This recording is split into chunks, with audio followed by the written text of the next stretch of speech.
So what exactly is employee engagement? Why should you as a business leader or a manager care about it? Well, over the next few minutes, I'm going to define it using what we call the X model of engagement and talk about how you can build a more engaged workforce in your organization to help drive performance. Let's start by looking at what your organization is trying to achieve, your success. Success is defined by your business goals and most likely your financial targets, and how well you achieve those goals, your performance. Your core values are also an important part of your strategy since they help guide the daily actions of your organization. To stay competitive, your organization needs individuals who are willing and able to perform at higher levels, to give more at work, to give maximum contribution to the organization. But it's not something that you can mandate or delegate to your managers, and it's not easy. Increased contribution is the prize of a more engaged workforce, but it's only one half of the story. It's just one half of what we call the engagement equation. Individual employees are on a separate path toward their own and unique definition of success at work.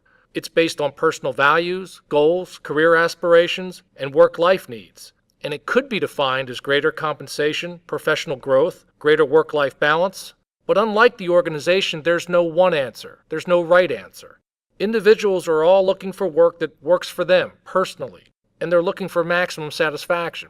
And when I say individuals, I mean everyone, executives, managers, and individual contributors. They're all pursuing their own individual definitions of success, and ultimately, they need to take control of their own engagement. So, the organization is pursuing its definition of success, and individuals are pursuing theirs. These two strategies intersect daily at a place we call the job. This is the point where what the organization needs employees to give and what employees want to get from the job come together.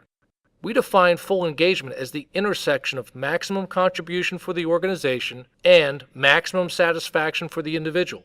This is the apex in our model, a sustainable level of high performance that mutually benefits both parties.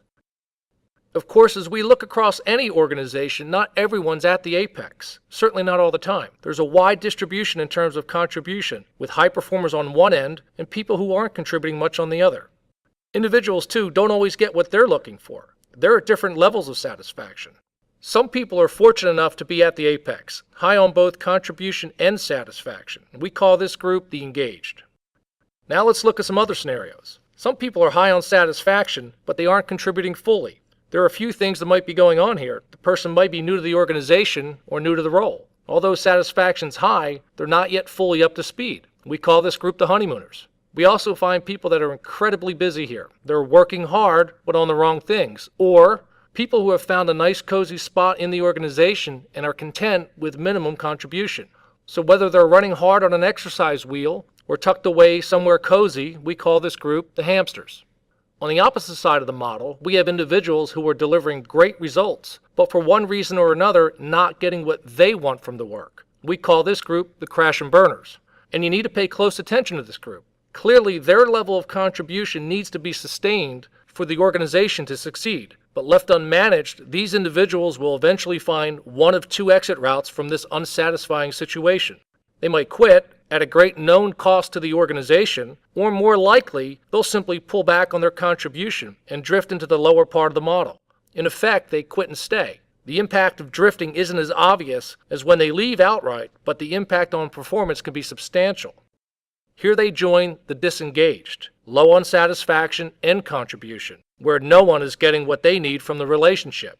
Disengaged employees often have turned an emotional corner, and their attitudes and behaviors can be contagious to the other groups. Here the partnership between the company and the individual is clearly in need of a fix, but your existing performance management processes have failed to address the situation.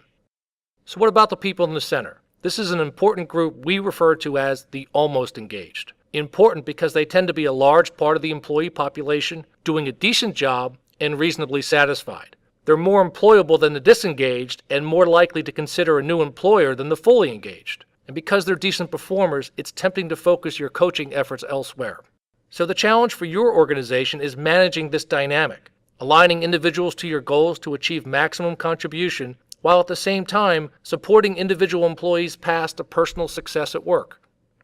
It's a challenge you can't solve with a survey and a few organization-wide initiatives. And it's not solely the job of the executives or the managers. To drive employee engagement, you must make it a daily priority.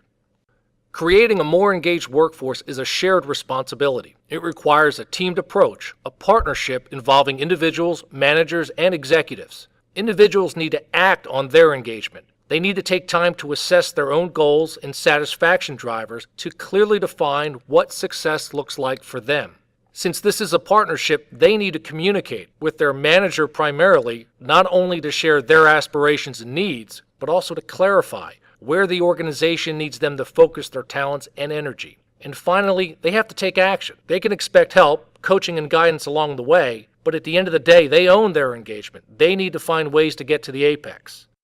Managers play an important role. Since engagement is an individualized equation, only they can work one-on-one with their team members to coach them to higher levels. The fact is, managers need to care about engagement if they want to reach their goals. They need to build solid coaching relationships with their team members. They need to coach for performance and for development. They need to align daily priorities, interests, and talents to the organization's goals. They need to recognize and show appreciation for discretionary effort and achievements that are in line with the strategy. And finally, they need to engage themselves and engage each individual on the team in dialogue about what matters most for the organization and for them. The best managers are able to directly connect the individual passions and proficiencies of their team to the organization's priorities. Okay, so what about the executives, the senior leaders? What is their role in this teamed approach? Clearly, they are also individuals and need to pay attention to their own engagement and the engagement of their direct reports. They need to model what they expect their managers to do with their teams. This is a great opportunity to lead by example. But beyond this, they have an important role in setting the tone, providing clarity around the goals and the strategy. Ultimately, they need to make their case for engagement. By this I mean they need to foster a sense of community within the organization. They have to be authentic in what they say and what they do. They must provide significance to the aims of the organization to really help employees find greater meaning in the work that they do and build excitement to move the organization forward. By making engagement a part of the company culture, making it a daily occurrence versus an event, and by addressing it as a team at the individual, manager, and executive levels, an organization can, over time, build a culture of engagement that drives performance, one in which each individual is achieving his or her ambitions and finding maximum satisfaction in their work, but also contributing more at work to drive the organization's success.